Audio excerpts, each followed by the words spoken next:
Oke, baik. Distribusi frekuensi. Nah, distribusi frekuensi itu ya seperti ini di tampilannya, ya. Dia dalam bentuk tabel, gitu ya. Dan nanti bisa kita konversi atau kita ubah menjadi diagram lingkaran, diagram garis, atau histogram seperti ini. Ya. Jadi ini saya pikir bukan hal baru, tapi kita ingat-ingat lagi dan sambil mengecek ya apakah yang dikerjakan kemarin itu benar atau enggak, masih bisa diperbaiki ya. Oke, nah ini contohnya ya. Ini yang disebut distribusi frekuensi kelompok. Jadi ada grup-grupnya, ya. Ini pengelompokan, dan kemudian ini adalah frekuensinya. Oke, kita bahas dulu definisi ya. Definisinya apa sih? Distribusi frekuensi itu tabulasi ya. Tabulasi itu membuat tabel yang terorganisir. Jadi nggak asal-asalan ya, tetapi terorganisir dan menunjukkan banyaknya individu ya yang berada pada setiap kategori dalam skala pengukuran. Individu di sini bukan hanya orang, tetapi setiap sampel atau populasi atau yang kita ukur ya, target dari yang pengukuran kita itu kita sebut sebagai individu. Mungkin kalau di bahasa Indonesia individu itu terkesan seperti makhluk hidup orang gitu ya. Tetapi di sini konteksnya individu ini bisa apapun ya selama itu menjadi target pengukuran kita.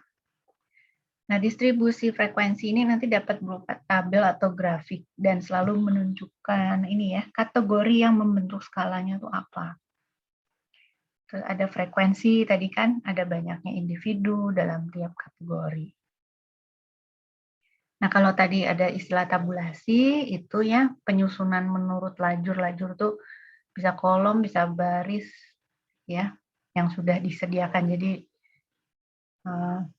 ini atau ini itu namanya lajur ya, tempat yang sudah disediakan. Kayak kalau kita di jalan raya, kita kan jalannya di lajur kiri ya. Nah, itu istilah lajur. Nah, penyajian data dalam bentuk tabel tadi kita udah bisa lihat ya. Ini contoh, ini bagian kategorinya ya. Jadi 5, 4, 3, 2, 1 ini kategori ya, bukan angka yang bisa dijumlah. Ini kategori. Jadi hanya kategori yang pertama, kategori yang kedua, kategori yang ketiga, kategori keempat, kategori kelima gitu ya. Bukan sesuatu yang bisa dijumlah, bukan. Ini frekuensi ini bisa kalau ini. Karena ini menunjukkan banyaknya. Nah, jumlah dari frekuensi ini sama dengan banyaknya populasi atau banyaknya sampel, tergantung yang kita sedang bicara tentang apa. Kalau kita lagi bicara tentang populasi berarti nanti lambangnya N besar, kalau bicara soal sampel berarti lambangnya N kecil.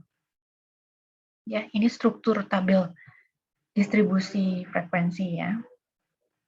Nah, kita biasa dari urut ya, dari tinggi ke rendah atau sebaliknya juga boleh. Dari rendah ke tinggi. Ya, ini kategorinya tuh selalu disusun teratur gitu.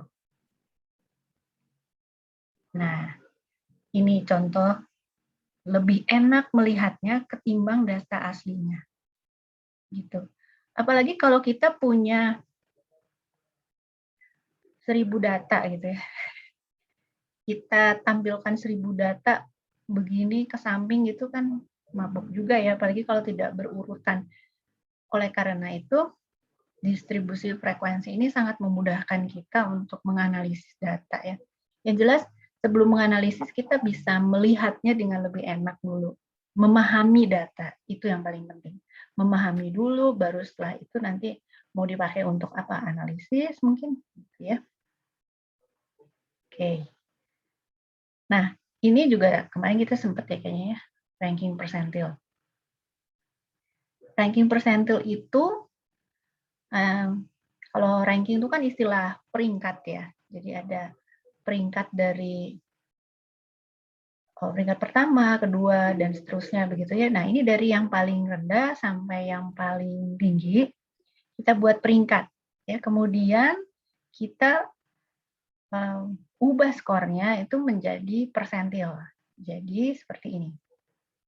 Ini peringkat yang paling rendah, ya kan? Ini kategori ya. X nanti kan kategori. Kategori yang paling rendah, frekuensinya 2. Nah, kumulatif frekuensi itu artinya kan berarti yang penjumlahan ya.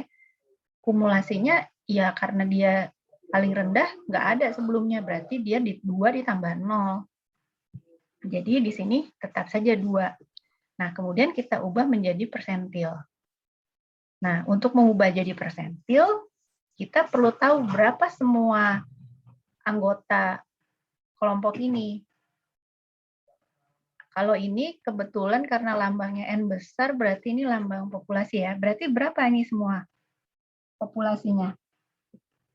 Ada yang tahu? 20. Betul sekali, 20 ya. Jadi untuk bisa jadi 10%, 2 ya, 2 per 20 dikali 100%. Begitu. Nah, untuk kategori yang kedua, karena frekuensinya 4, kumulatif frekuensinya adalah akumulasi dari frekuensi sebelumnya ditambah frekuensi itu. Jadi 6 gitu ya. Nah, 30% dapatnya dari 6 per tadi kan 20 kan N-nya kali 100% gitu ya. Nah, sekarang saya mau tanya. Ini 14 datang dari mana? Ada yang tahu? 8 Ya, boleh 8 tambah 6, bagus. 8 tambah 6. Tuh, bisa 8 tambah 4 tambah 2, boleh. Ya, bagus. Nah, kalau 19 dari? 14 tambah 5. Betul sekali, betul, bagus. Ya, 5 tambah 14, atau 5 tambah 8 tambah 4 tambah 2. Jadi, akhirnya yang terakhir adalah 20. Nah, 20 ini menunjukkan sebenarnya ini, N ini. Ya, total ini, kumulatif. Jadi tertingginya. Yang terbawah tuh menunjukkan yang ini sama pasti ya dengan frekuensi ini.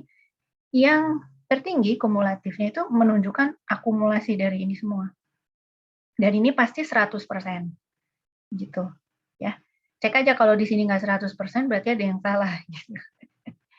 Perhitungannya. Oke, nah. Untuk selanjutnya, ini adalah topiknya tentang proporsi dan persentase. Proporsi itu bentuknya pecahan, ya, dan ini kita perlukan sebelum kita menghitung persentase. Ya. Di proporsi ini gunanya apa? Karena kita mau tahu frekuensi relatif ya, frekuensi relatif. Di relatif itu adalah frekuensi tersebut dibandingkan ya atau dalam hubungannya dengan si N. Gitu. Jadi frekuensi berbanding N. Itu adalah proporsi. Ya. Nah, proporsi dikali 100 itu adalah persentase. Gitu. Oke. Nah, ini kita udah bahas juga kan ya. Ini. Jadi kalau di sini proporsinya itu adalah 1/10 ya, 0,1, maka persennya adalah dikali 100%, 10%. Ya. Oke. Ini saya pikir udah ya, udah tahu kan ya. Jadi kalau frekuensinya 1, karena N-nya semuanya ini adalah 10, jadi proporsinya 1 berbanding 10, gitu kan.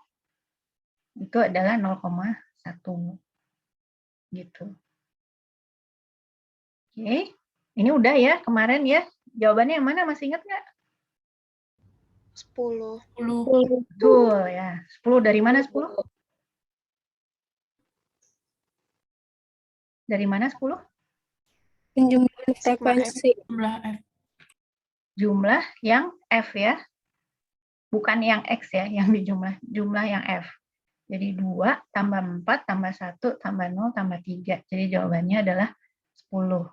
Ya. Oke, bagus, masih ingat. Kalau yang ini jawabannya benar apa salah? Masih ingat nggak? Benar, Bu. Betul. Benar, Bu. Benar ya, benar. Karena berapa persen?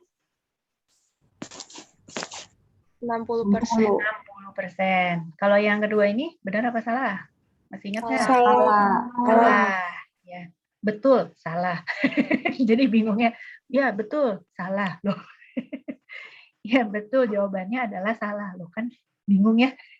Betul kok salah ya. Ini jawabannya harusnya benar ya. Salah. Benar salah. Gimana tuh? Yang benernya apa? Salah, Bu. Iya salah. Salah, benar kan? Pusing ya. Iya, ini jawabannya salah. Ya, harusnya apa jawabannya? 0,3.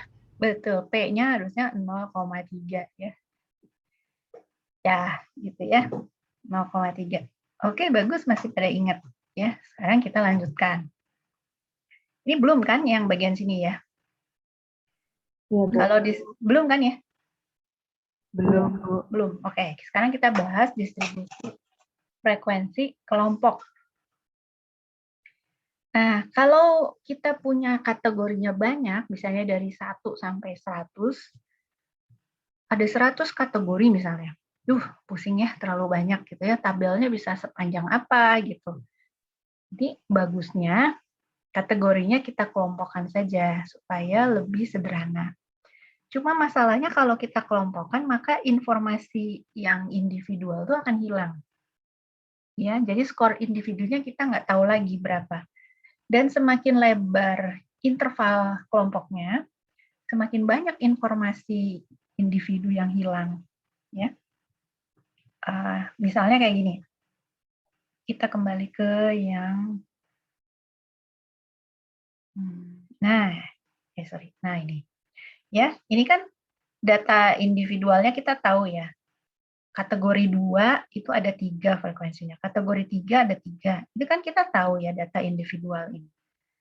Ya, tetapi ketika kita membuatnya menjadi kelompok seperti ini contohnya, ya, kita nggak tahu sebenarnya durasi yang 21 itu banyaknya berapa frekuensinya. Durasi yang 22 berapa.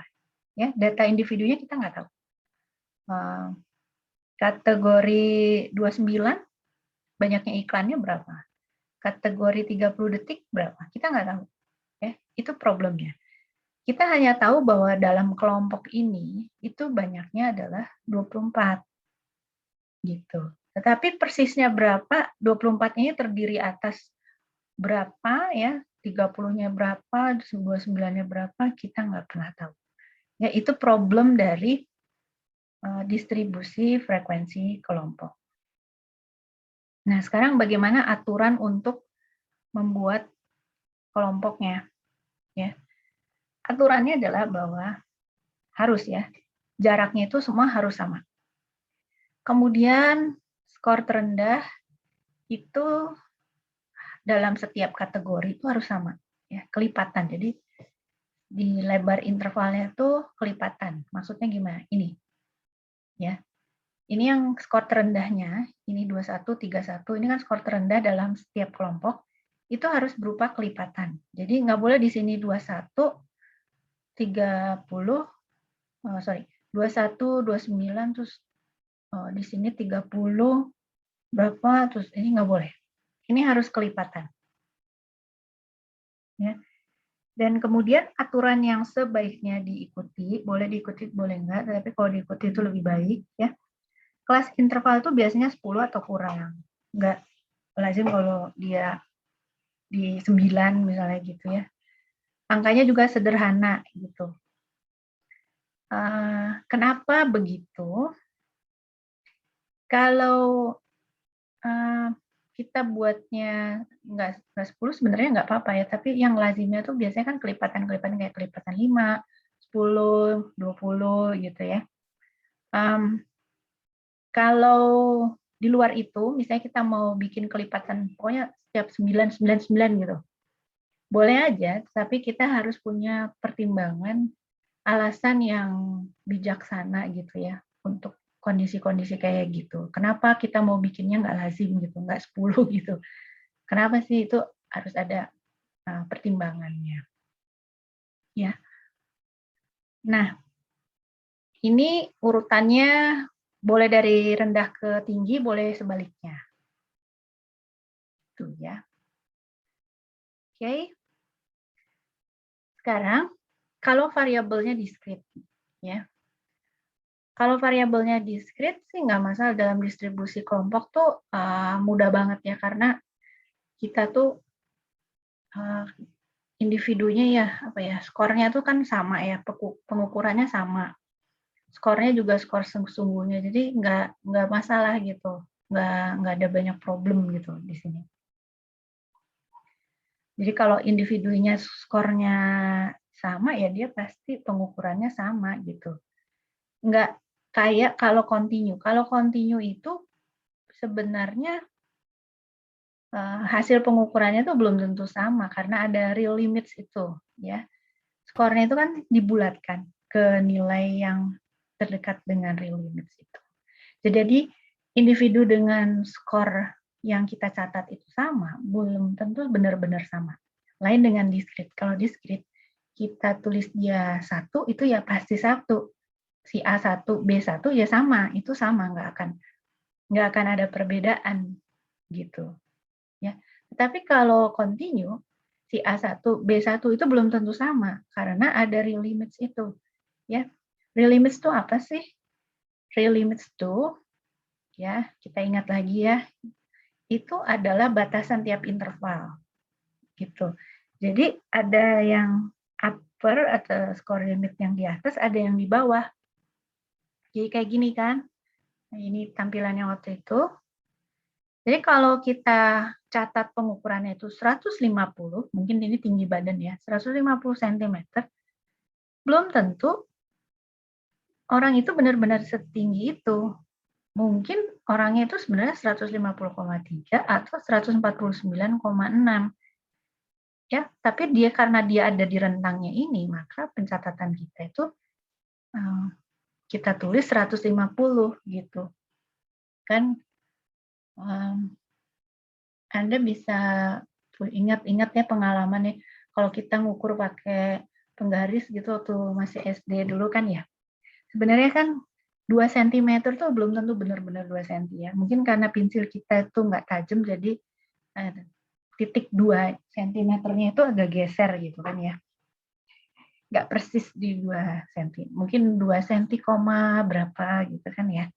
Tapi kan tetap kita hitungnya itu 2 cm. Itu problem dalam pengukuran continue. Dan kalau kita mau hitung, ada berapa pasang sepatu yang ada di rak sepatu kita misalnya. Itu kan ya pasti bilangan bulat ya. Kalau kita bilang saya punya 5 pasang sepatu, terus kamu bilang saya juga punya 5 pasang sepatu, 5-nya itu benar-benar 5, sama 5. Gitu kan. Nggak mungkin 5, sekian. Nggak ya, itu sepatu rusak. Oke. Lanjut ya. Nah, kalau dalam distribusi frekuensi gimana? Nah, berarti ini konsekuensinya kita harus kelompokkan skornya itu dalam beberapa interval yang batas nyatanya itu dari interval kelas itu selalu 1 unit lebih kecil dari batas nyata interval kelas itu. Ya. Oke, ini maksudnya gimana? Jadi, misalnya kita buat batas kelasnya itu, misalnya batas nyatanya itu, tadi mana contohnya? Nah ini, batas nyatanya itu bukan 21, tapi batas nyatanya itu adalah 20,5, gitu kan? Dan di sini adalah 30,5, sehingga nyambung ke sini. 30,5 dengan 40,5, gitu. Ya, itu kalau continue. Oke. Ya, coba kita jawab ini. sebuah distribusi frekuensi kelompok ya mempunyai kategori 0-9, 10-19, 20-29, dan 30-39. Lebar interval untuk 20-29 itu berapa poin? 10. 10. 10 poin? 10, Bu. 10. Oke, 10 ya. Kita lihat jawabannya. Ya, betul sekali. Ya. Karena dia dari rentang 29,5 dikurangi 19,5. Ya, jadi 10. Coba yang ini, yang atas ini benar apa salah?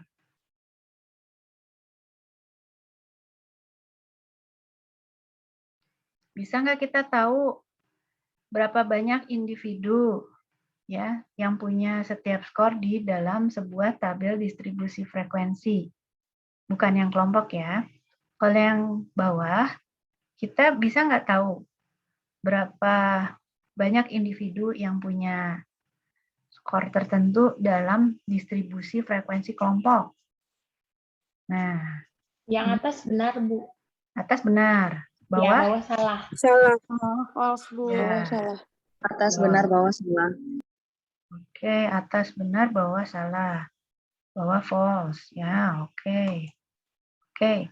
Kalau yang ini kita tahu ya, bisa tahu kan ya. Tetapi kalau dalam distribusi kelompok kita nggak tahu ya. Siapa tadi 21 itu ada berapa? 30 ada berapa gitu kita nggak tahu. Ya. Oke, bagus. Sampai sini dulu. Adakah yang mau bertanya?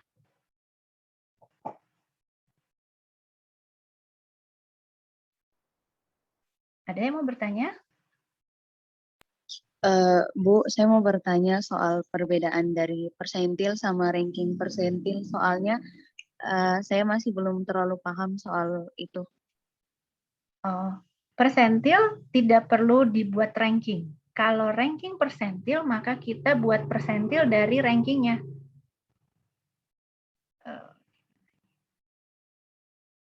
Jadi persentase biasa aja kayak begini, dari proporsi kita kalikan 100, itu persentase ya. Tetapi kalau ranking persentil, maka yang dicari persentasenya itu adalah dari ranking. Nah, ranking itu bagaimana? Ini kumulatif ini. Jadi perbedaannya tuh ada di kumulatif frekuensinya ini. Ya kan? Ini 2, kedua. Nah, 2 menjadi 10% sih sama aja. Mau ini ranking persentil, mau persentil sama aja. Sorry, mau persentase sama aja. Gitu. Apakah ini yang ditanya? Iya, Bu. Oke, terus udah jelas belum? Masih belum terlalu jelas sih, Bu. Kalau yang namanya ini ranking persentil, itu datangnya dari ini, dari kumulatif frekuensi ini. Kumulatif frekuensi masih ingat tadi? Penjelasannya cukup jelas nggak? Atau perlu diulang? Iya, Bu. Kalau yang kumulatif frekuensi sudah jelas. Sudah jelas. Nah, dari angka kumulatif frekuensi itu kita buat persentase. Dari pembuat persentasenya bisa? Bisa, Bu. Nah, persentase ini disebut sebagai ranking persentil. Karena dia datang dari ranking kan, ini kumulatifnya.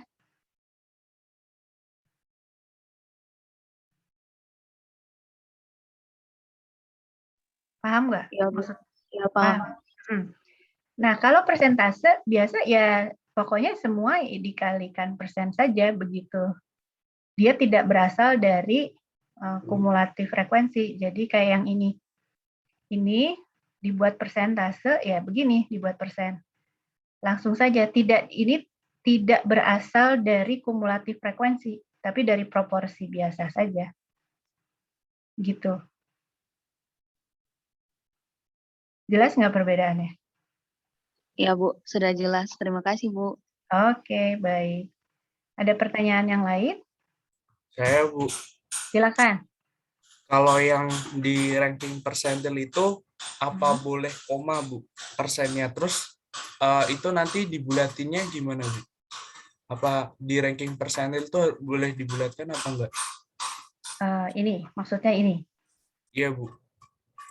Boleh koma, boleh aja. Kalau proporsinya memang tidak bulat kan pastinya koma ya. Betul nggak? Iya, Bu. Soalnya Iya. kan semisal kan yang ini Nih, 19. ya 19 per 20 kali 100. Nah, tapi itu Berapa? 95. Harusnya berapa? 19 per 20 kali 100 harusnya berapa?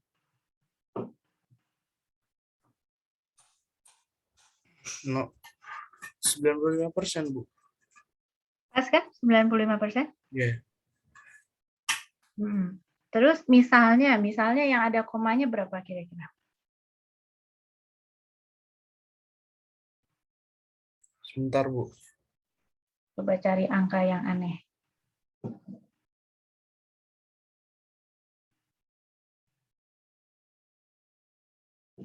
Mungkin kalau pembaginya nggak 20, mungkin 19 mungkin ya. Bisa nggak? 17 per 19 gitu. Ya kan? Misalnya N-nya bukan 20 tetapi 19 gitu. Misalnya ya. Nah, terus kumulatif frekuensinya 17. 17 dibagi 19 berapa? 0,89, Bu. Nah, ya, 0,894 dibulatkan jadi 0,89 ya. Ya berarti 89,4%.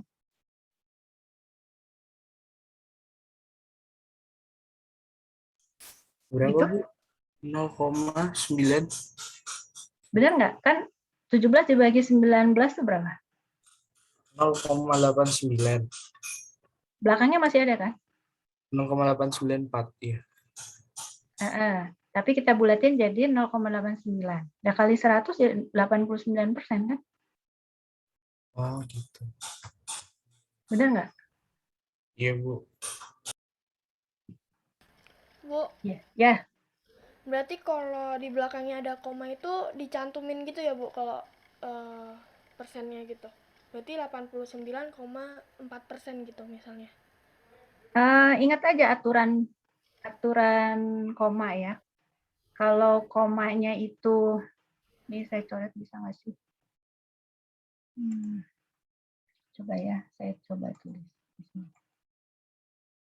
Jadi ingat aturan koma ya. Kalau 0,8 tadi 877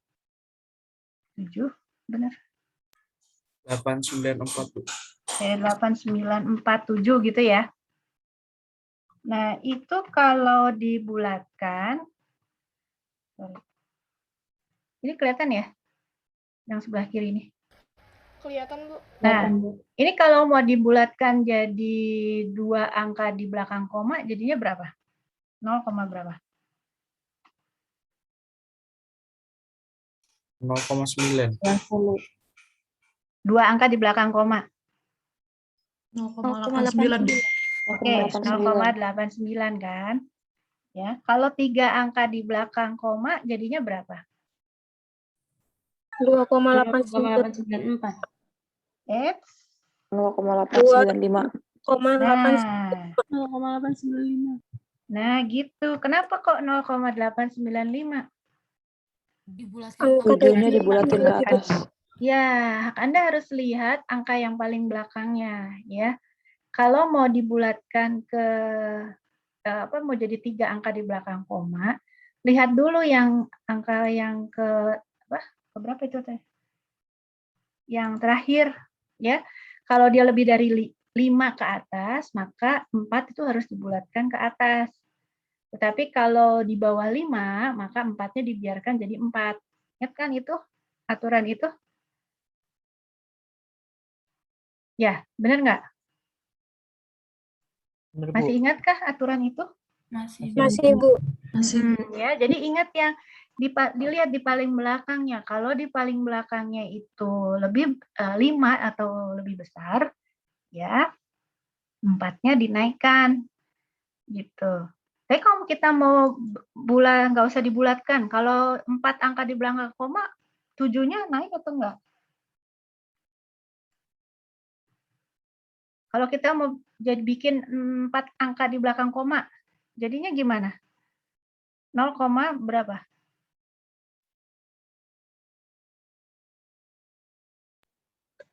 Nol 0,8947, Bu. Iya. Ya benar gitu aja kan? Oke. Gitu? Siapa tadi yang bertanya? Cukup jelas kah? Iya, Bu. Jelas, Sudah Bu. jelas, Bu. Oke. Terus ini siapa yang ngetik-ngetik ini? Kita buat kumulatif frekuensi sama ranking persentil buat apa, Bu? Oh, belum. Saya tadi kayaknya belum ngomong gitu. Buat apa kita buat ranking persentil ini? Ini untuk bagaimana menjelaskannya ya? Ini untuk membantu kita dalam membuat ini sih sebenarnya dalam membuat analisis datanya gitu. Jadi mungkin sekarang saya belum bisa menjelaskannya, tapi nanti dalam perkembangannya itu nanti mungkin kita bisa lihat ya. Kumulatif frekuensi itu membantu kita dalam melakukan perhitungan-perhitungan seperti untuk mengetahui modus, median dalam tabel distribusi frekuensi gitu ya. Tetapi sekarang ini kita belum bahas sampai ke sana. Kita baru membahas apa itu kumulatif frekuensi gitu ya. Adakah pertanyaan yang lain?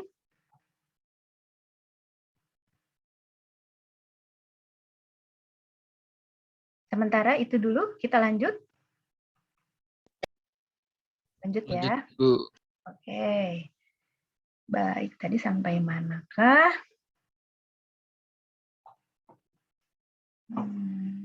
Ini sudah belum? Belum ya? Sudah, Bu. Ini sudah kan, ini jawabannya ya? Sudah ya, ini jawaban dari yang ini tadi ya. Oke. Baik, sekarang kita masuk ke grafik distribusi frekuensi. Kan tadi kan bisa tabel, bisa dalam bentuk grafik. Nah, kalau grafik bagaimana? Ya, gambarkan datanya dalam bentuk sumbu X dan sumbu Y. Gitu. Kalau sumbu X tuh yang mendatar, kalau sumbu Y yang vertikal. Nah, kedua sumbunya itu berpotongan di angka 0 kan? Dan biasanya tuh ya tinggi atau yang sumbu Y itu tuh setidaknya tuh 2/3 atau 3/4 dari sumbu X-nya. Ya, panjangnya itu loh ya. Itu biasanya. Nah, kemudian untuk bisa membuat grafik data kita perlu tahu dulu apa tingkat pengukurannya. Apakah tingkat pengukurannya itu nominal, ordinal, interval, atau rasio. Kemudian data kita itu karena variabelnya itu diskrit, maka data kita akan bersifat diskrit atau kontinu. Gitu kan? Kemudian menggambarkan apa di grafik ini? Mau menggambarkan sampel atau menggambarkan populasi? Nah, jawaban dari pertanyaan-pertanyaan ini akan menentukan grafik seperti apa yang cocok. Ya. Yang pertama, histogram. Ya, histogram itu cocok untuk kalau datanya itu ya skornya itu numerik. Jadi variabelnya itu memiliki skala pengukuran interval atau rasio. Itu cocok pakai histogram. Tetapi kalau nominal, ordinal tidak cocok pakai histogram. Kemudian dia mewakili semua skor dalam sumbu X, termasuk yang frekuensinya 0. Ya, itu tetap harus ditulis, digambarkan di histogram itu. Lalu gambar batang, jadi mirip seperti diagram batang, tetapi bukan ya. Dan tingginya itu menunjukkan frekuensinya. Lebarnya itu berkaitan dengan real limits-nya. Ya, jadi akan berhimpitan ya, menempel gitu antara batang satu dengan batang berikutnya gitu, karena dia real limits ya. Kayak gini, ini histogram. Jadi berhimpitan. Kenapa? Karena lebarnya ini adalah real limits-nya dari 2 misalnya. 2 real limits-nya berapa? 1,5 sama 2,5 kan? Jadi lebarnya itu menunjukkan real limits-nya. Tingginya ini menunjukkan frekuensinya. Gitu. Jadi frekuensi ini misalnya 2, ini tingginya ini 2. Ya, ini 3, 4, 2, 1 gitu. Ya. Itu histogram. Nah, kemudian kalau histogram kelompok gimana? Ya sama kayak yang tadi, hanya real limits-nya itu merupakan kelas intervalnya. Ya. Jadi kayak gini, kalau kelas intervalnya 30, ini kan kelas intervalnya dari yang distribusi frekuensi kelompok ini. Ya, kelas intervalnya kan 29,5 sampai 31,5 itu real limits dari kelas interval ini kan. Ya, jadi makanya digambarkannya begini, nggak persis di 31 tapi keluar sedikit gitu kan. Nah, real limits-nya 32 ini kan 31,5, jadi kan dia di sini. Gitu. Ya. Nih untuk histogram kelompok. Sekarang penggunaan grafik yang benar apa salah? Hati-hati ya kalau milih rentang pada sumbu X dan Y. Karena rentang yang terlalu dekat atau terlalu jauh itu bisa menghasilkan tampilan yang kelihatan jauh sekali perbedaannya, sehingga akhirnya membuat kita tuh salah interpretasi. Contoh kayak gini. Kalau kalian lihat histogram ini, ya, kalau histogram ini Anda bandingkan, ya misalkan ini menunjukkan, misalkan ya, peningkatan banyaknya pasien COVID, misalnya gitu. Mana histogram yang menunjukkan peningkatan yang lebih pesat dibandingkan yang lain? Yang mana ya? Yang sebelah kiri atau yang sebelah kanan? Ini, Bu. Yang 20-40-60, Bu.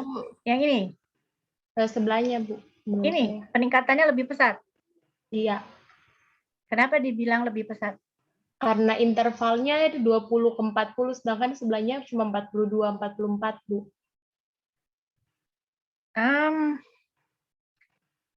Kenapa Anda lihat dari situ ya?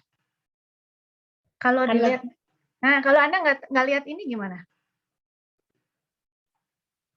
Kalau Anda nggak lihat angka ini gimana? Sebelahnya, Bu. Iya, mestinya kita lihat dari gambar ininya, bukan lihat dari ininya saja kan? Kelihatan dari ininya nggak mestinya? Nah, padahal dua grafik ini itu berasal dari data yang sama persis. Benar. Ada tambah.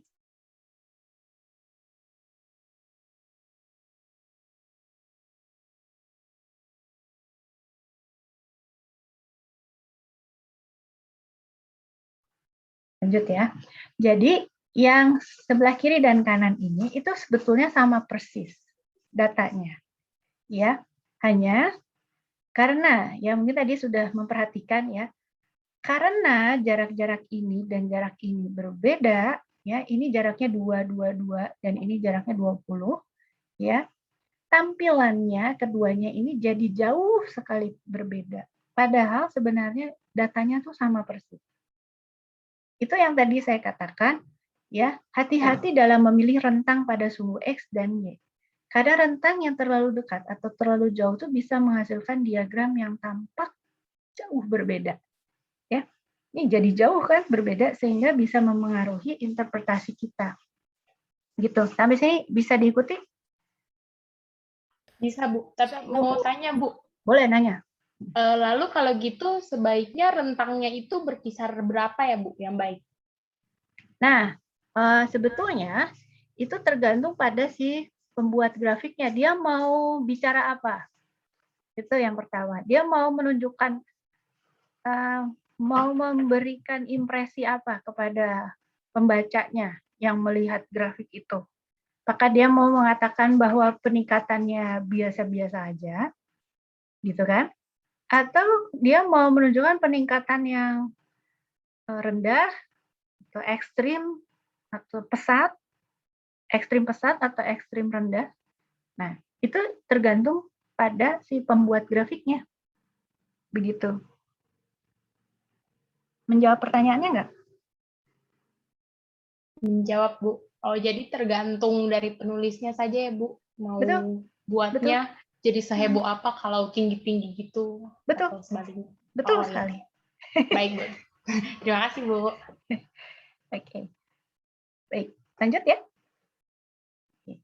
Nah, sekarang kita lihat bagaimana kalau kita bicara ini. Balok histogram. Suatu histogram itu bisa kita buat sebagai histogram balok. Histogram balok itu gimana? Kita buat batangnya, tadi yang ke atas itu, batangnya itu kita buat dari balok. Jadi seperti kayak tembok tuh loh, batu bata gitu. Setiap balok itu mewakili satu kasus. Jadi banyaknya balok itu akan menunjukkan frekuensinya. Kayak begini. Ya. Jadi kayak tembok tuh ya. Satu balok ini itu menunjukkan satu frekuensi. Jadi kalau begitu yang ini frekuensinya berapa? 4, Bu. 4, Bu. Betul sekali. Ya. Jadi Anda tahu ya sekarang dari banyaknya balok itu Anda tahu berapa frekuensinya. Ini yang namanya histogram balok. Kenapa kita sebut histogram? Tetap ya karena dia bicaranya ini real image ya. Gitu. Nempel. Sekarang kita lihat poligon. Poligon itu apa? Poligon itu seperti grafik garis, tetapi perbedaannya ya adalah ujungnya itu ya. Ujungnya itu harus dihubungkan ke garis Y sama dengan 0. Jadi tutup poligon paling kiri dan kanan tutup dengan garis ke Y sama dengan 0. Ya. Jadi kayak begini. Ya, ditutup ke 0. Tutup gitu. Walaupun dia cuma dari 1 sampai 6, tetapi kemudian dia tidak menggantung begini, tetapi ditutup ke bawah. Tuh. Ini adalah poligon frekuensi. Ya, gitu. Kalau untuk kelompok, ya sama ya. Kalau untuk kelompok, berarti ininya ketika dia 4 sampai 5, maka diantaranya. Gitu. 6 sampai 7 berarti diantaranya titiknya. Gitu. Ya, ini yang untuk kelompok. Tapi tetap ini ke bawah. Gitu. Jadi dia kayak apa ya? Kayak gunung es gitu ya. Gitu. Oke. Nah, itu yang interval rasio. Kalau nominal atau ordinal gimana? Kalau nominal atau ordinal kita pakainya grafik batang. Grafik batang tuh mirip kayak histogram, tetapi dia karena diskrit dia nggak nempel. Kalau histogram kan saling nempel tuh ya, ke kiri dan ke kanannya. Kalau grafik batang enggak. Gitu. Ya. Ini contohnya. Jadi ada jarak. Gitu. Nah, ini untuk yang nominal A, B, C, ya urutannya terserah mau B dulu, mau A. Cuman ini karena kelaziman karena A biasanya lebih dulu dari B ke A, B, C gitu ya. Tapi sebenarnya kalau ini saya ganti jadi extrovert, introvert gitu ya, terserah mau introvert dulu, mau extrovert dulu terserah. Gitu ya. Ini juga contoh ya, mau laki dulu, mau perempuan dulu nggak masalah. Urutannya. Gitu. Nah, kenapa di sini disebut frekuensi relatif? Karena nggak ada angkanya. Jadi ya diperkirakan aja begini. Beda dengan yang ini kan ada angkanya. Gitu. Oke? Ini diagram lingkaran. Kalau lingkaran seperti ini, Anda juga banyak ya yang udah bikin kayak kemarin tuh ya. Jadi tahu ya kalau lingkaran tuh bikinnya seperti apa. Gitu. Dari sini kita udah langsung bisa jelas kelihatan mana yang paling banyak. Ya, ini kan untuk membandingkan, kalau lingkaran tuh membandingkan antara satu kelompok dengan kelompok yang lain, mana yang lebih banyak. Banyaknya tuh digambarkan dengan luas daerah dalam lingkaran. Gitu. Oke, itu dulu. Ada yang mau bertanya dulu sampai sini?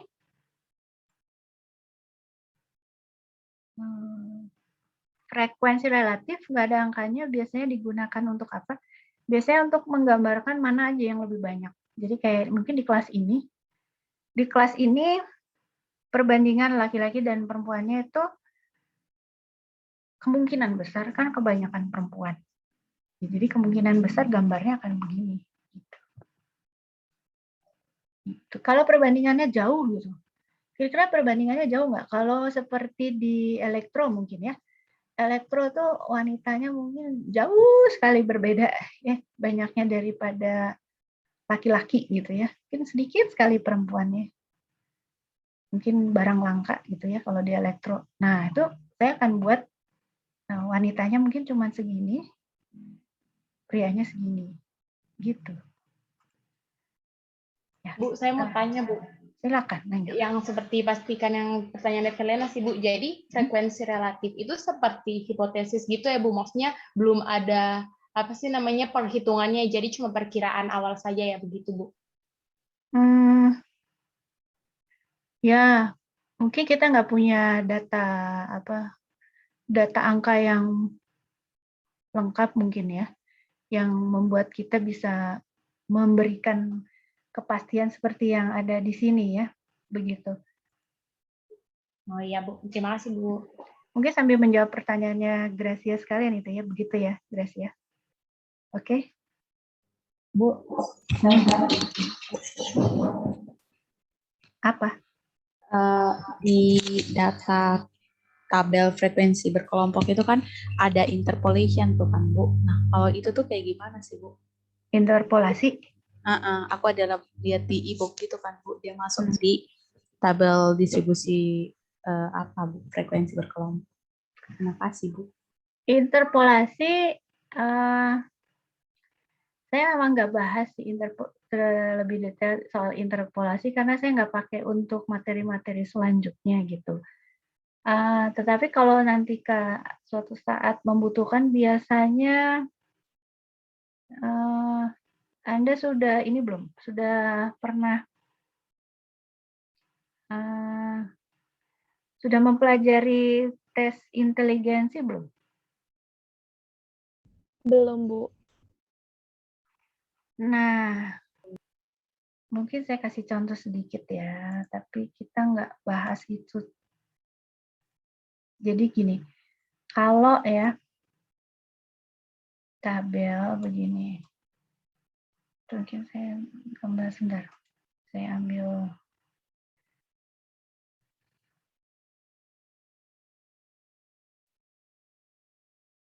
mana ya?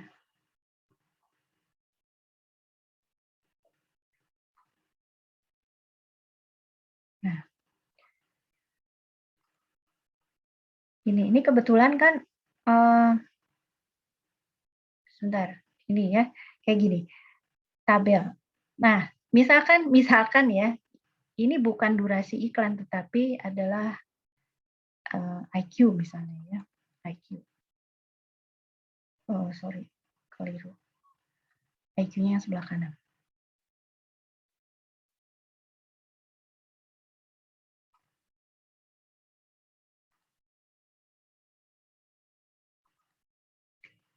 Ya.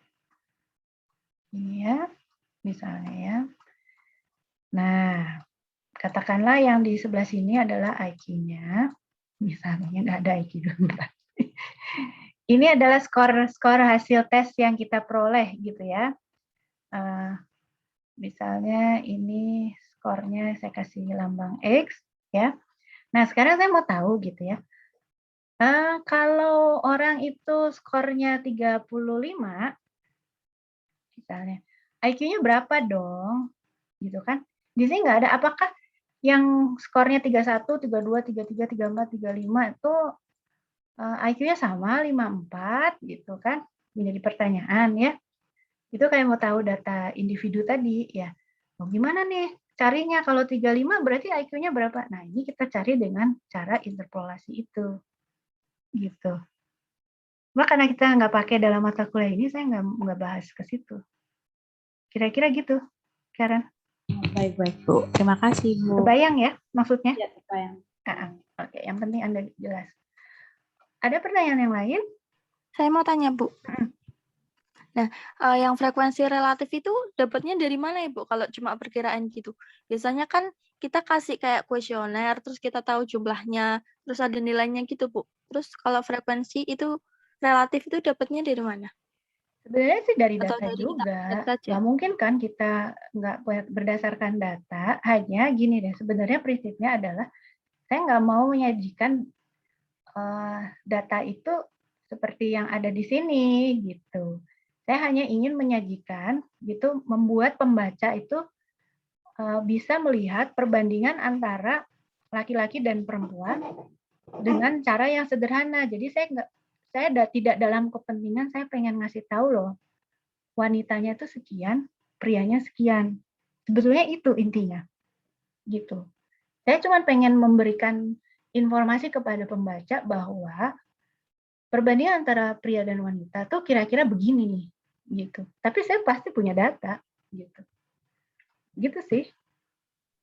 Oh, jadi datanya ada, kita ada, tapi yang ditampilkan tergantung kemauan kita ya, Bu?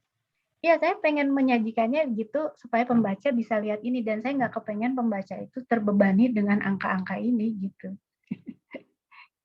Sesederhana itu Oh aja iya, sih. Bu. Terima kasih.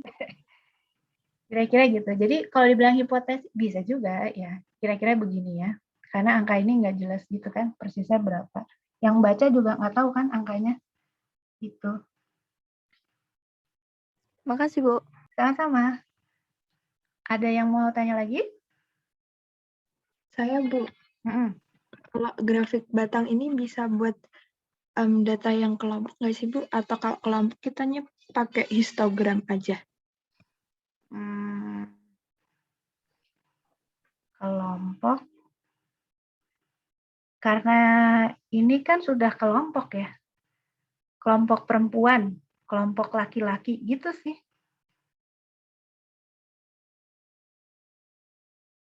Ini kan kategori udah kelompok ya. Kelompok A, kelompok B, kelompok C gitu sih. Ngerti nggak maksudnya? Iya, jadi kalau yang histogram tadi kan yang kelompok kan ada yang 10 sampai 19 gitu kan, Bu? Ini Nah. kan untuk data nominal, ordinal.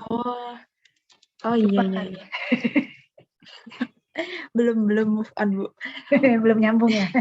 Nominal, ordinal kan nggak ada kelompok kayak tadi kan. Nominal kan cuman ya tadi kelompok A, B, C gitu aja kan. Oh iya Bu. Sekarang paham. Iya. Oke. Ada Terima kasih, pertanyaan? Bu. Yuk, ada pertanyaan lagi?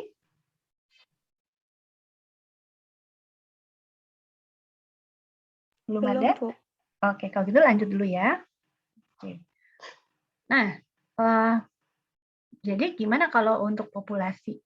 Kalau distribusi populasi ya, itu kan kalau populasinya kecil kita bisa pakai ya setiap anggota itu untuk bisa bikin histogram atau yang lain gitu ya. Tetapi kalau populasinya besar sekali kan kita nggak mungkin bikin untuk setiap anggota ya. Kalau misalnya populasinya 1000 gitu kan, nggak mungkin kita satu-satu kita bikin titiknya gitu, nggak mungkin ya. Grafiknya juga nggak mungkin. Jadi biasanya kita pakai frekuensi relatif itu ya. Dan nanti akan kita dapatkan kalau dia berdistribusi normal, maka bentuknya tuh akan simetri ya. Simetri kanan dan kiri dengan frekuensi terbesar tuh di bagian tengahnya. Ya. Dan ini strukturnya tuh sama untuk setiap variabel seperti itu. Jadi kayak gini nih. Nah, ini namanya frekuensi relatif. Kenapa? Karena kita nggak ada ya di sininya. Angkanya tuh nggak ada. Frekuensi relatif. Gitu. Ini yang disebut sebagai kurva normal. Jadi kalau variabel, satu variabel dikumpulkan datanya dari populasi yang sangat besar, ya, nanti bentuknya akan menyerupai ini. Ya, akan menyerupai ini. Ini relatif ya, jadi nggak ada begini, nggak ada angkanya. Ya kira-kira begini bentuknya, gitu. Dan ini simetri, kanan dan kiri. Titiknya yang paling tinggi atau modusnya itu ada di tengah. Frekuensi yang terbanyak. Nih, normal. Ini yang normal. Kalau tidak normal, namanya menceng. Menceng atau skewed, ya.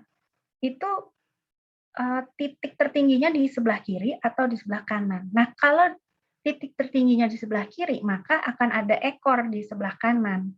Ya, ekor di sebelah kanan itu namanya kita sebut positive skew. Kalau frekuensi tertingginya sebelah kanan, maka akan ada ekor di sebelah kiri. Nah, ini disebut negative skew. Contohnya kayak gimana? Kayak gini. Ya, ini yang normal, ya kan? Ya, ini kan frekuensi relatif ya. Normal. Nah, ini kalau yang simetris 2, ini namanya bimodal. Titik puncaknya ada 2. Bimodal. Nah, kalau yang menceng, ya, kalau modusnya itu ada di sebelah kiri, maka ekornya, ini ekor, jadi ini badan, ini ekor. Ekornya di sebelah kanan, ini yang namanya positive skew.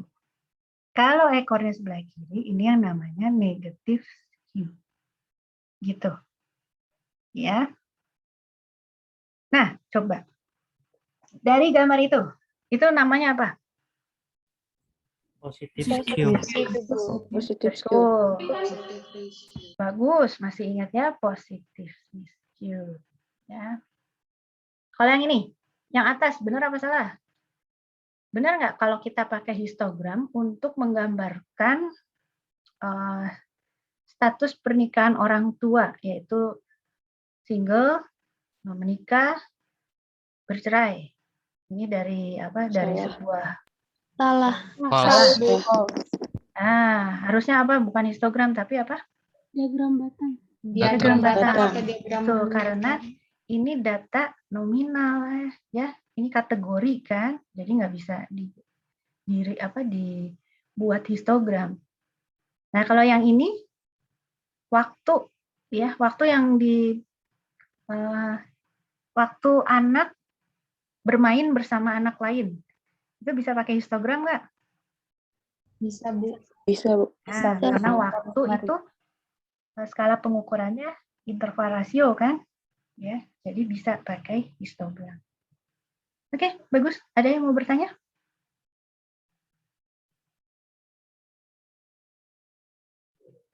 Belum? Kalau kita ini tadi ya jawabannya ya. Kurva apa selalu dimulai dari bawah? Maksudnya kurva apa selalu di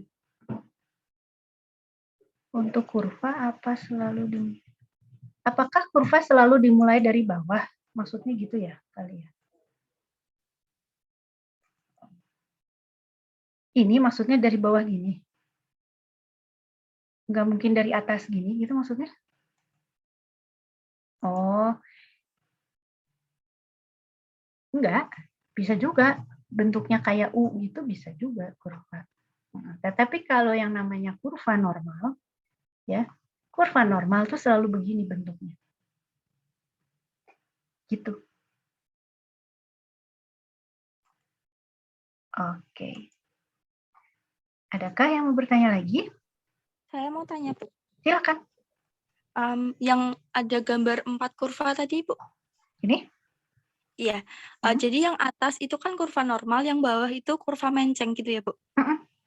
Kalau misalnya yang atas kurva normal punya 2 puncak disebut bimodal, yang bawah ada nggak, Bu, yang punya 2 puncak gitu? Ini? Maksudnya punya 2 puncak? Iya. Kalau Yang atas tuh kan normal, yang bawah menceng. Ada nggak Bu yang punya dua? Maksudnya jadi, coba saya gambar. Mana ini? Maksudnya jadi kayak ini disambung gini? Gini? Iya Bu. Jadi. Ada nggak Bu? Nah, sebetulnya semua kemungkinan bisa ada sih. Hanya peluang untuk terjadinya itu sangat kecil. Oh, gitu Gitu ya Bu. sih. Tapi tetap ada ya Bu? Ya pasti ada sih. Pasti ada di dunia ini gitu kan. Cuman ya itu tidak lazim gitu. Terus tetap namanya bimodal ya Bu? Karena dia 2 puncak. Oh iya Bu. Terima kasih Bu. Nah, harus diingat ya bahwa yang bimodal itu dia simetris. Ya. Jadi nggak asal kita nyambungin begini, tetapi dia simetris kanan dan kiri. Gini.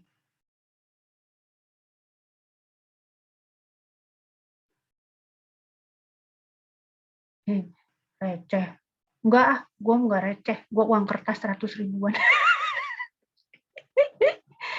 Oke, ada yang mau ini lagi? Tanya lagi? Bu, aku mau nanya. Nanya. Untuk memastikan aja sih sebenarnya, berarti untuk menentukan bentuk distribusinya itu ya dari distribusi frekuensinya itu kan? Betul. Itu kan dari situ kemudian kita terjemahan jadi kurva. Maksudnya gitu kan? Iya. Betul. Betul sekali. Oke. Kasih Bu. Jika bimodal tidak termasuk kurva normal. Enggak. Kalau normal tuh hanya satu puncaknya, yang ini. Ya. Hanya satu puncaknya, ya. Dan simetris kiri kanan. Tapi kalau hanya simetris belum tentu dia normal. Ada lagi yang mau bertanya? Mau tanya Bu, contoh data yang distribusi menceng itu gimana ya Bu? Kok bisa jadinya menceng begitu? Dari datanya, yang kelompok interval yang sebelah sini itu frekuensinya lebih banyak daripada yang di sini. Gitu. Oh, berarti kalau frekuensi misalnya awalnya lebih banyak itu berarti langsung dapat disimpulkan kalau itu nggak normal gitu ya Bu? Ya, misalnya kayak gini. Mana ya?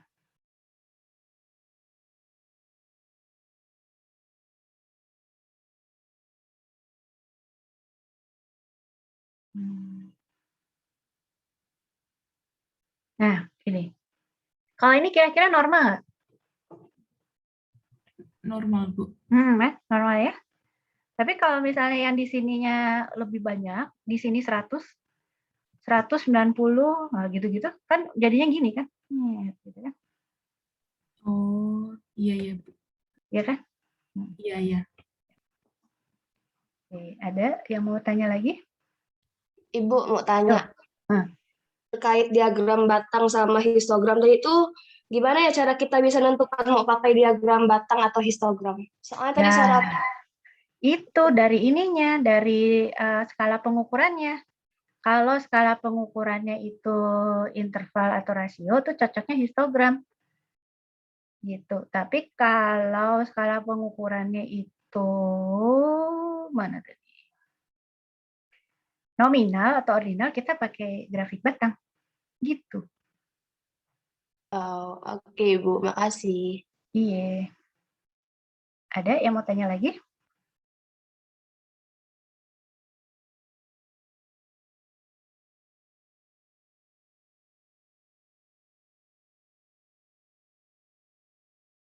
Ya? Lanjut ya, kalau begitu. Nah, sekarang kita bahas stem and leaf. Stem and leaf itu adalah batang dan daun gitu ya. Ini bentuknya sedikit berbeda ya.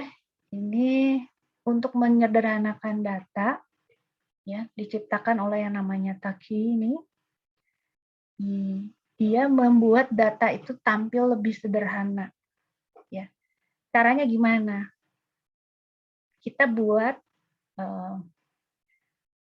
batang Ya, jadi batang tuh diambil dari angka yang terdepan dan daun diambil dari angka yang belakang.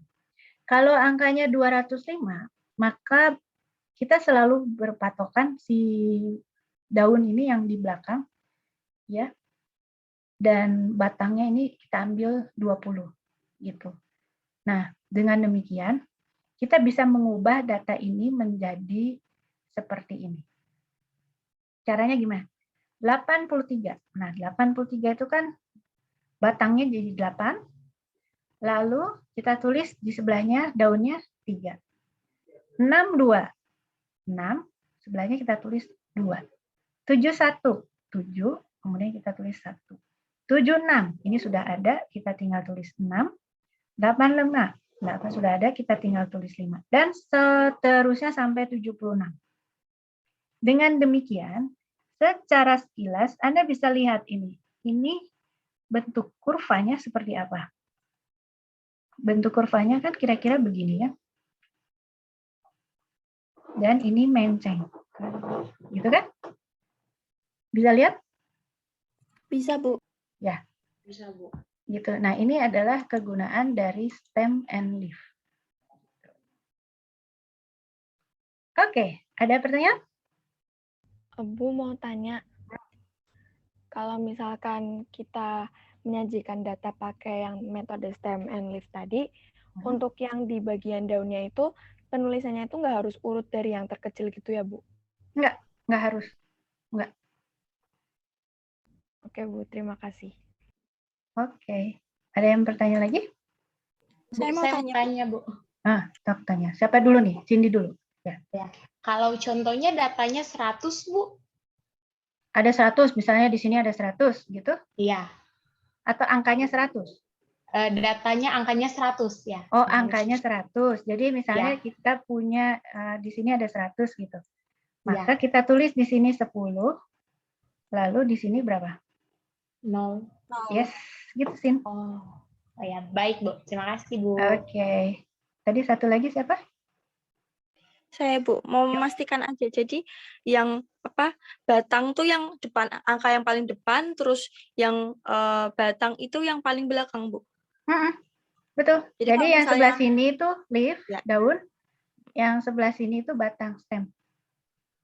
Iya, ya. Berarti kalau misalnya datanya 1000, jadi 100-nya itu ada di batang, yang 0-nya itu ada di daun gitu, Bu. Misalnya kita punya di sini 1000, misalnya ya. 1000. 0-nya kok mencang-mencang gitu sih. Ih, susah kalau nulis pakai mouse. Tuh kan jadi salah. Jadi di sininya berapa? 0, Bu. Gitu. Oh iya, Bu. Terima kasih, Bu. Iya. Penentuan batang dan daun bisa kali ya.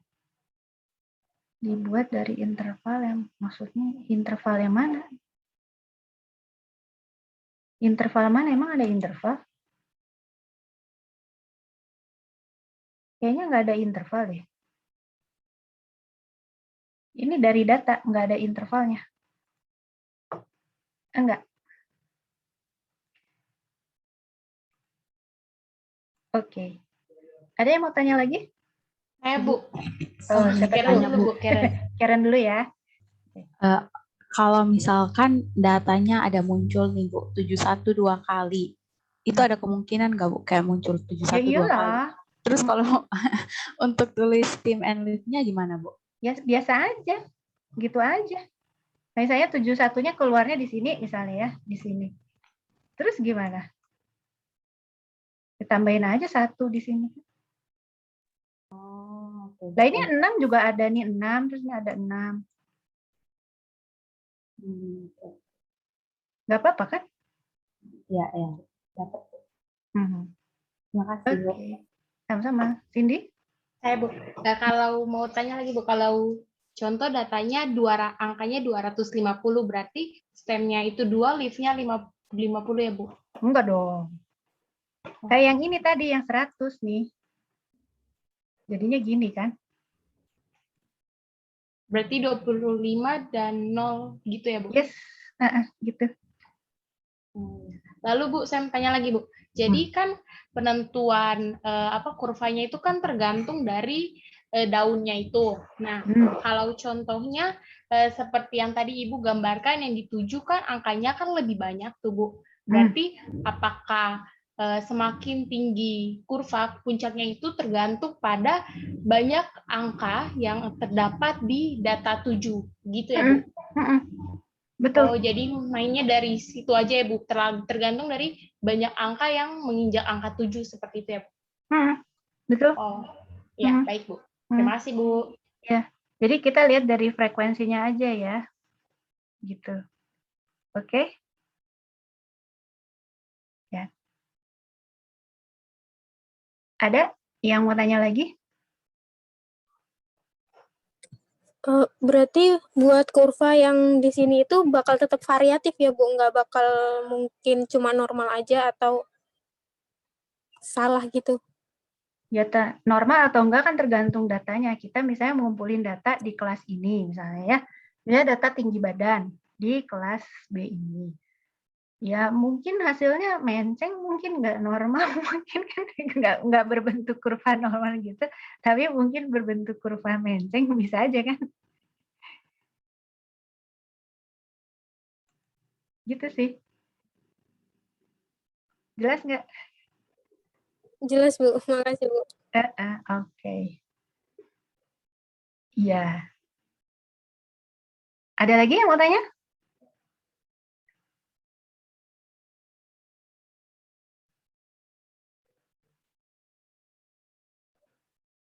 Udah? Oke, kalau udah kita lanjut ya. Coba kita bahas nih yang soal yang bagian pertama, yang dikumpulin kan yang bagian kedua kan? Apa yang dimaksud dengan distribusi frekuensi? Siapa yang masih ingat? Distribusi frekuensi itu apa? Tabulasi Bu. Tabulasi kira-kira betul. Bisa buat kalimat yang sedikit lebih panjang? Tabulasi yang boleh ya. Tabulasi yang terorganisir ya. Oke, boleh nih kalau mau panjang-panjang kayak gini boleh ya. Dikarang sendiri kalimatnya juga boleh. Yang penting poin-poin pentingnya di situ ada ya. Buat tabulasi yang terorganisir itu ya. Nanti penjelasannya apa yang menunjukkan banyaknya ya. Boleh. Ya. Coba berikutnya, nomor 2. RTF dalam tabel distribusi frekuensi itu apa? Frekuensi. Betul sekali. Nomor 3. Jenis grafik apakah yang cocok untuk menampilkan jenis data interval dan rasio? Ayo apa? Histogram. Apa lagi? Selain histogram ada lagi nggak? Poligon bisa ya. Kenapa? Karena dibutuhkan data numerik, Bu. Yes, betul sekali. Wah, ini jarang-jarang ya. Itu pasti kamu baca slide-ku ya. Oke. Terus 3 karakteristik yang sering digunakan untuk mendeskripsikan sebuah distribusi apa?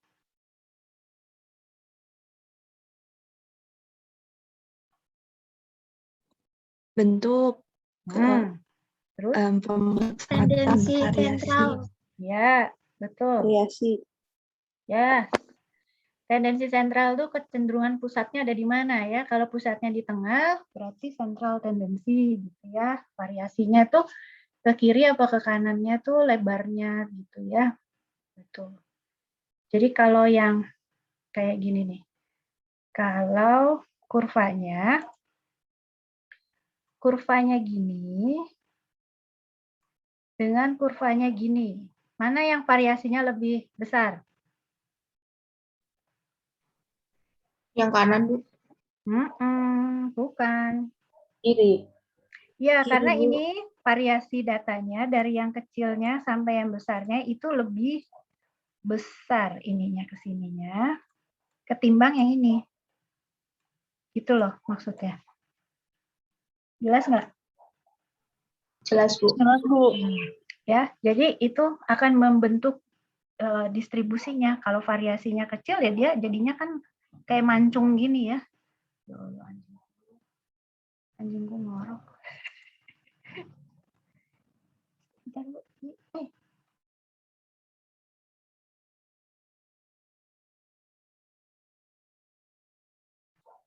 Sorry ya. Kedengeran nggak sih tadi? Berisik anjingku ngorok. Enggak, Bu. Dah. Terus ini ya tadi. Udah. 5. Karakteristik dari distribusi normal apa? Frekuensi tertinggi. Simetris, Bu. Terus Simetris punya- satu. Terus punya frekuensi tertingginya di mana? puncak tertinggi Tengah. di tengah. Di tengah. Betul. Puncaknya cuma 1. Titik puncaknya cuma 1. Ya, bagus. Ya, 3 poin itu. Oke. Apa yang dimaksud dengan distribusi menceng? Punya ekor. Titik puncaknya di Kalau punya Normal, ekor Bu. sih sebenarnya normal juga. Apa? Titik puncaknya tidak berada di tengah, Bu. Betul sekali, titik puncaknya tidak berada di tengah. Kalau ekor, semua punya ekor. Ya, distribusi normal juga punya ekor. Ekornya semua punya ekor. Gini ya, ekor ini disebut ekor. Ya, semua punya ekor. Menceng juga, cuman ekornya yang satu tuh dia lebih arah ke mana, yang positif atau yang negatif kayak gini. Itu yang negatif atau yang nah gini. Gitu. Ya. Jadi semua punya ekor. Ya. Ujungnya tuh jadi kayak puncaknya di satu sisi, nah ujungnya tuh di sisi yang lain gitu. Ekor lebih panjang gitu ya. Kalau distribusi simetris adalah distribusi normal. Pasti gitu kan? Benar apa salah? Salah. Ya, karena ada yang bimodal kan ya? Iya. Sekarang ini apa? Distribusi normal bukan? Bukan, Bukan, Bu, karena Ini apa? puncaknya lebih dari 1. Nah, ini bimodal ya. Bagus. Ya. Terus kalau yang ini? Kok jawabannya dikasih tahu? 2 bentuk distribusi tidak normal. Distribusi apa aja? distribusi menceng kanan, Bu. Sama menceng Menceng sama Positif. menceng kanan, menceng Dan negatif. Negatif skew. skew ya. Atau ini negatif skew ya. Bagus. Sekarang yang ini. Mana yang distribusi normal? Atas, Bu. Atas yang hijau, Bu. Yang atas hijau. Yang hijau, bagus. Distribusi menceng yang positively skewed mana? Yang Warna biru. Yang warna biru. Yang ini ya. Berarti yang ini apa dong? Negatif skew. Yes. Yes. Wah, 100. 100 kiri. semua. Bagus. Sekarang kurtosis. Kurtosis itu apa? Ada yang tahu nggak? Gemuk atau Bentuk kurusnya kurva, Bu. Ya, bentuk kurvanya. Ya, gemuk atau kurus. Itu tadi yang saya bilang. Kalau dia variasinya besar, jadinya lebih gemuk ya. Gitu kan? Ini kalau variasinya besar, coba note. Nah, kalau variasinya besar gini, kan, maka si kurvanya jadi gemuk, gitu. Kalau variasinya kecil, kurvanya jadi kurus. Gitu. Kamu termasuk yang variasinya besar apa kecil? Maksudnya kamu gemuk apa kurus? Bu, saya mau tanya, Bu. Sok nanya. Apa Ya. mau nanya? Jangan nanya saya gemuk apa kurus ya. Bukan, Bu. Ini, Bu, kalau variasinya itu tergantung dari mana sih, Bu? Banyaknya data atau dari kita yang garisnya kurang bagus? Rentang. Oh, rentan. Berarti data ya, Bu? Iya, dari data rentangnya. Oh, iya, Bu. Terima kasih, Bu. Kamu rentangnya besar apa kecil?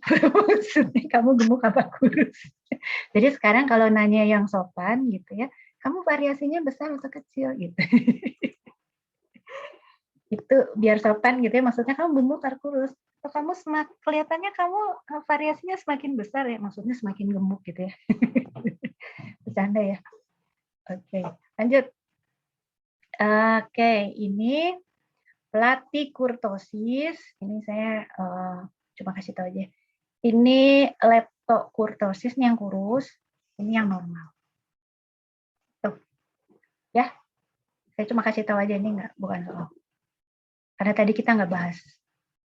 Oke, ada pertanyaan? Sambungan. Oh, oke. Pertanyaan yang baik.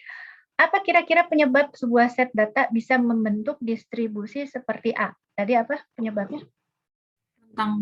Rentangnya terlalu panjang. Iya, rentang ini, rentang datanya. Ya, gitu. Terus, apa kira-kira penyebab suatu set data bisa membentuk seperti distribusi B? Kenapa B? Rentangnya terlalu kecil. Yes, ininya kecil. Ya, jadi mancung gitu ya.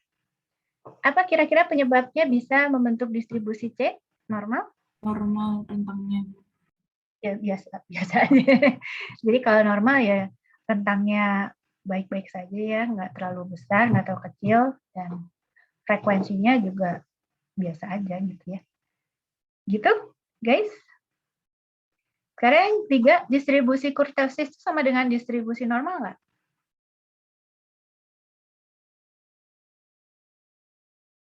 Enggak, salah. Tidak, Bu. Iya, salah ya, bukan itu ya. Oke. Bagus. Sekarang, apa yang dimaksud dengan persentil ranking? Ranking persentil.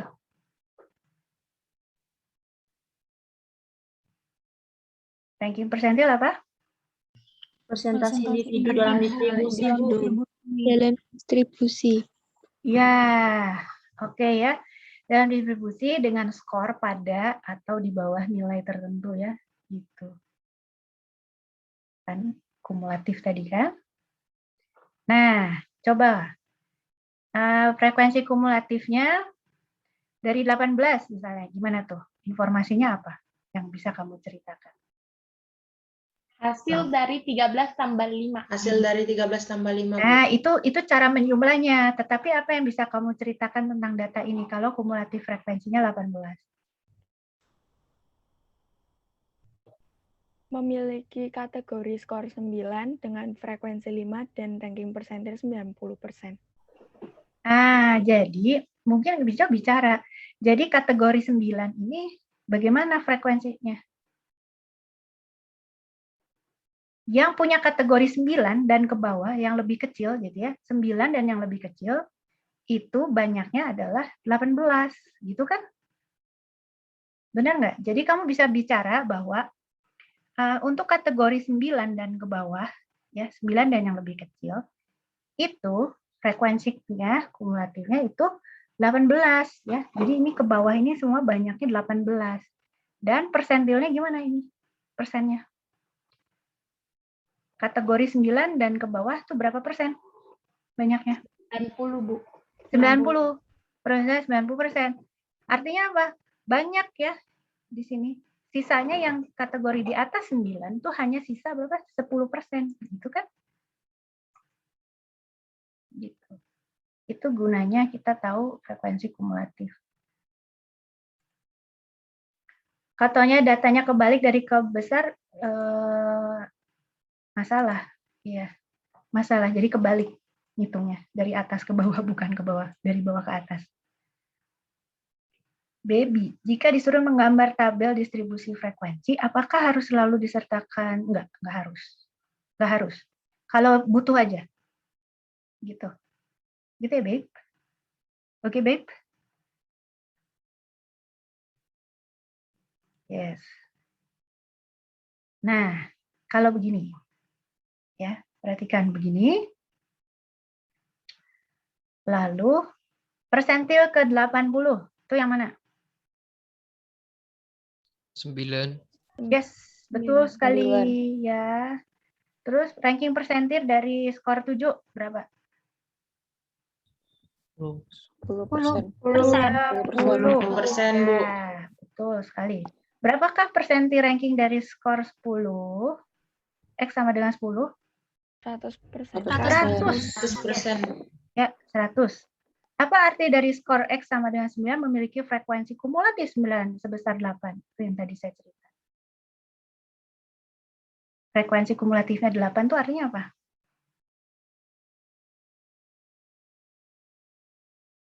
Berarti di bawah 10 itu memiliki data sebanyak 8? Jangan dari bawah 10, kita bicara 9. Oh Dari iya. bawah 9 kumulatif. Ya, 9 dan ke bawah berapa? 8. 8. Banyak Ya? 8.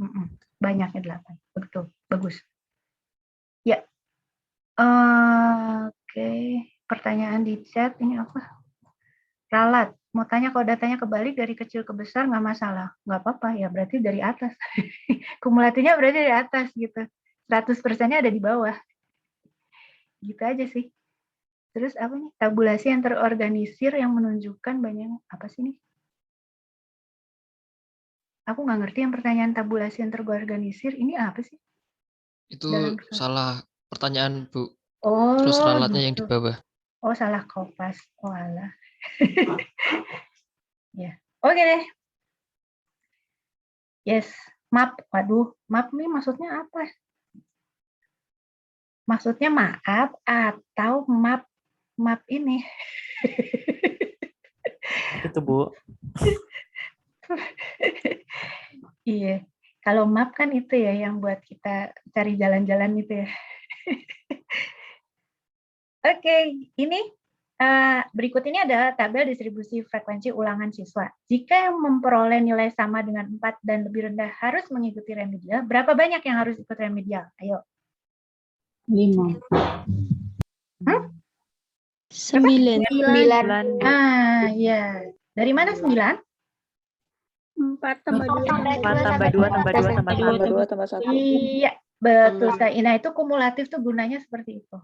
Ya, kumulatif frekuensi. Jadi kita bisa bicara seperti itu. Ya. Oke. Gini. Oke, kalau yang ini. Skor tertinggi dari distribusi ini di mana? 98. Paling atas 98. Ya, betul. Jadi gampang yang ngeliatnya ya, 98. Oke deh. Kalau yang ini? Berapa banyak orang yang memiliki skor 80-an? 4 orang. 3 orang. 3, Bu. Ya, 3. ya, kenapa jadi 4? 3. 3 ya, 3. Oke, sorry. Apakah distribusi data di atas dapat dikatakan sebagai distribusi normal? Bisa, Bu. Bisa, Bu. Karena Bisa, Bu. Ya. Karena titik tertinggi berada di tengah. Nah, gini kan? Iya. Iya, betul sekali. Guys, ini adalah akhir dari soal latihan. Sekarang yang belum selesai dengan soal yang individualnya boleh diselesaikan. Nah, saya mau tanya dulu, ini yang belum selesai banyak nggak? Saya belum, Bu.